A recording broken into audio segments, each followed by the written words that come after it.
तो मध्य सितंबर के बाद दिसंबर तक बहुत सारी परीक्षाएं होने वाली हैं। इसमें यूपीपीएससी की आरओ 2016 की प्रारंभिक परीक्षा, यूपीपीसीएस 2020 और बीपीएससी की परीक्षा भी दिसंबर के महीने में होने की पूरी उम्मीद है। और इसके अलावा आरआरबी एनटीपीसी की परीक्षा भी दिसंबर के मध्य में, एसएससी की परीक्षाएं भी होने वाली हैं। तो इसमें जो जीएस है वो कॉमन है और जो जीएस के प्रश्न हैं वो काफ़ी निर्णायक होते हैं। जीएस के प्रश्नों में जब आप गलती करते हैं तो डेफिनेटली इसका बहुत बड़ा खामियाजा भी आप भरते हैं। तो जो भी वीडियोज़ मैं अपलोड करता हूँ फॉर ऑल द एग्जाम्स बहुत इंपॉर्टेंट होते हैं और सभी प्रश्नों की पूरी व्याख्या मैं आपको देता हूँ। आप किसी भी लेवल के एग्जाम की तैयारी कर रहे हो, चाहे आप यूपीपीसीएस या फिर आरआरबी एनटीपीसी, ये जो वीडियोज़ हैं वो आपका ज्ञानवर्धन करते हैं और बहुत सारी चीज़ें ऐसी हैं जो आपको नहीं पता चलती हैं। तो इसका पूरा फ़ायदा आपको मिलता है और इसका फ़ायदा आपको पूरा उठाना भी चाहिए। वीडियो को देखिए, आप लोग पूरा देखा करिए, शुरू से लेकर अंत तक बिल्कुल भी स्किप मत किया करिए। और सबसे बड़ी बात, जल्दबाजी मत करिए। एक बार चीज़ों को आप ध्यान से सुन लेंगे तो चीज़ें आपके दिमाग में बैठ जाती हैं। और इस लेक्चर की पीडीएफ आपको मिल जाएगी हमारे टेलीग्राम चैनल से। फिलहाल शुरुआत करते हैं क्वेश्चन नंबर 1 से। चनुदड़ो नाम आपने सुना होगा, तो क्वेश्चन है कि चनुदड़ो के उत्खनन का निर्देशन किया था किसने। तो सही जवाब देखिए क्या बनता है। सही जवाब बनेगा option B, that is J H. Mackay ने। और ये जो उत्खनन हुआ था वो कब हुआ था? ये हुआ था 1935-36 में इसका उत्खनन हुआ था। हालांकि अगर बात करें तो इसकी जो खोज हुई थी वो बहुत पहले ही हो गई थी, बहुत पहले नहीं, 1931 में खोज हुई थी। 1935 से इसका उत्खनन शुरू हुआ था। हालांकि खोज जो थी वो की थी एन.जी. मजूमदार ने, ठीक है, एन.जी. मजूमदार ने इसकी खोज की थी। अब ये जो स्थान है चंदोड़ो, ये काफ़ी इंपॉर्टेंट है, ठीक है। और ये कहाँ पर है? तो ये मोहनजोदड़ो से 80 मील की दूरी पर सिंधु नदी के बाएं किनारे पर है। ये भी याद रखना कि ये सिंधु नदी के बाएं किनारे पर है। कभी कभी ये क्वेश्चन भी पूछा जाता है कि जो चंदोड़ो नामक स्थान है वो सिंधु नदी के दाएं तट पर है या फिर बाएं तट पर है। सही जवाब इसका क्या बनेगा? लेफ्ट, यानी कि बाएं तट पर है। अब दो बातें काफ़ी इंपॉर्टेंट हैं, दोनों मैं आपको बताता हूँ, ध्यान से देखिए। पहली बात ये कि चंदोड़ो ही एकमात्र ऐसा स्थान है जहां से आपको वक्राकार ईंटें प्राप्त होती हैं। दूसरी बात, झूकर और झांकर जो संस्कृति है, ठीक है, क्या नाम है? झूकर और झांकर जो संस्कृति है, कल्चर है, उसके अवशेष भी आपको चंदोड़ो से ही मिलते हैं। तो इतनी बातें हमें पता चलती है क्वेश्चन नंबर 1 से, जिसका जवाब है ऑप्शन बी। पुरा स्थल जूनी कुराल से किस निर्माण के साक्ष्य प्राप्त हुए हैं? जूनी कुराल, तो याद रखिएगा, रट लीजिएगा कि जूनी कुराल से आपको स्टेडियम के साक्ष्य मिलते हैं, that is option D. Bharat की धार्मिक प्रथाओं के संदर्भ में स्थानकवासी संप्रदाय का संबंध किससे है? स्थानकवासी, देखिए मैं आपको बताना चाहूंगा कि जो जैन धर्म होता है उसमें 2 पंथ होते हैं, आप जानते होंगे। और इसमें एक होते हैं दिगंबर जो कि वस्त्र को धारण नहीं करते हैं, दूसरे होते हैं श्वेतांबर। और श्वेतांबर के अंतर्गत ही स्थानकवासी नामक ये जो संप्रदाय है ये आता है। और हालांकि ये देखा जाए तो दिगंबर और श्वेतांबर के क्रम में काफ़ी नया है। इसको जो है 1653 में इसको जो है स्थापित किया गया था, एक व्यापारी थे उनके द्वारा। 1637 में आया ये, और ये जैन मत से संबंधित है। तो ऑप्शन बी इसका सही जवाब बनेगा।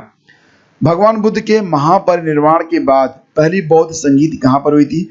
बौद्ध संगीत की जो 4 संगीतियाँ हुई हैं वो काफ़ी इंपॉर्टेंट है, उससे क्वेश्चन बनते हैं। और जो पहली संगीत हुई थी वो 483 ईसा पूर्व में हुई थी। कहाँ पर हुई थी? राजगृह में। सप्तपर्णी एक गुफा थी, वहाँ पर हुई थी, सप्तपर्णी में। और सप्तपर्णी कहाँ पर है? ये बिहार में है। उस समय शासन था अजात शत्रु का, ये भी आप याद रखना। और ये जो संगीत हुई थी उसके जो अध्यक्षता की थी वो किसने की थी? ये थे महाकश्यप, ठीक है। चलिए आगे बढ़ते हैं। सम्राट अशोक के राजादेशों का सबसे पहले विकूटन किसने किया? देखिए मैं आपको बताना चाहूंगा कि सम्राट अशोक के जो शिलालेख हैं उनकी प्राप्ति हमें 19वीं शताब्दी में मिलती है। और ये जो शिलालेख हैं वो भारत में, इसके अलावा नेपाल में, अफगानिस्तान में और पाकिस्तान में भी पाए गए हैं। तो इसको डिकोड किया था सबसे पहले जेम्स प्रिंसेप ने, और कब किया था? 1837 में, ठीक है। लाहौर में गजनवी वंश का अंतिम शासक कौन था? लाहौर में गजनवी वंश का अंतिम शासक था Khusro Malik, that is option C. Pradhan Mantri Mudra योजना का लक्ष्य क्या है? मुद्रा योजना के बारे में आप जानते होंगे, MUDRA, फुल फॉर्म इसका क्या बनेगा? Micro units development refinance agency. Micro units development refinance agency, ये इसका फुल फॉर्म है।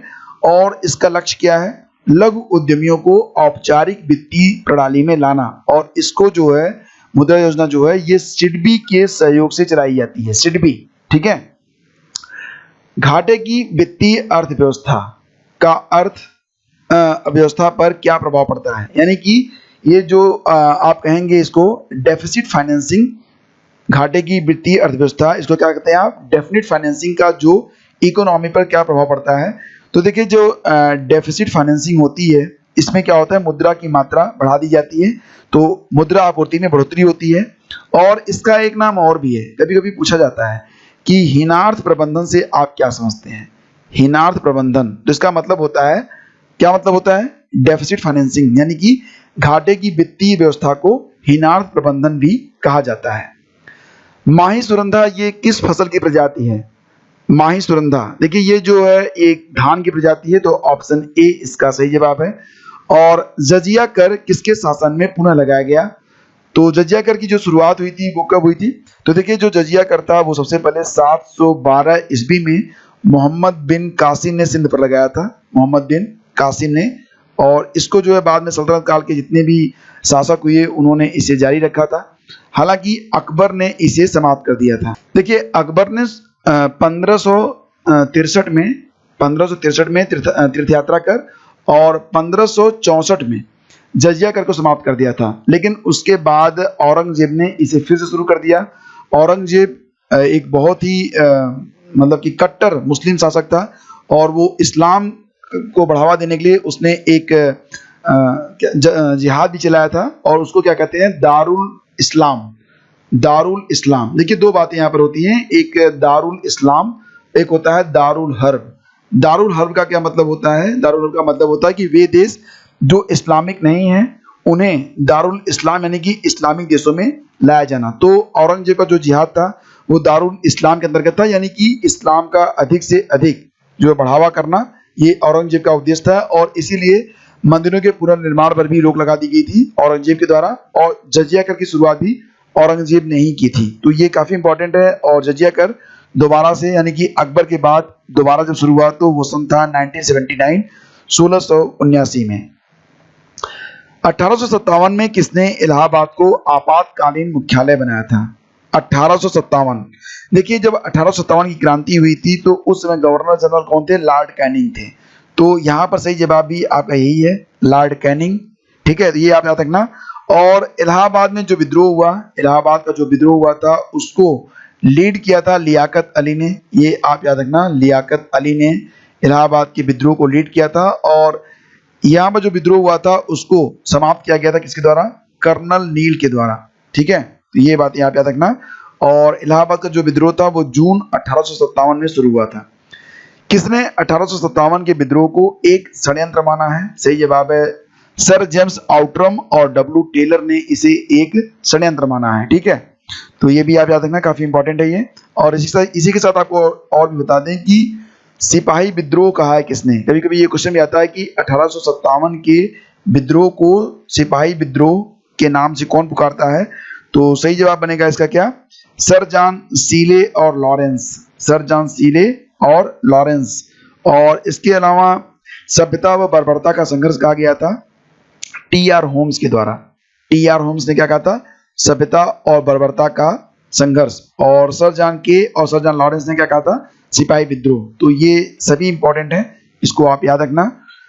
पागलपंथी विद्रोह वस्तुतः एक विद्रोह था किस प्रकार का? तो देखिए ये जो पागलपंथी विद्रोह था वो गारों का विद्रोह था, ऑप्शन बी इसका सही जवाब है। और इसको जो है चलाया गया था किसके द्वारा? करम शाह के द्वारा, ठीक है। तो ये भी आप याद रखना, कभी कभी क्वेश्चन पूछा जाता है कि पागलपंथी विद्रोह किसके द्वारा शुरू किया गया था? तो सही जवाब है करम शाह के द्वारा।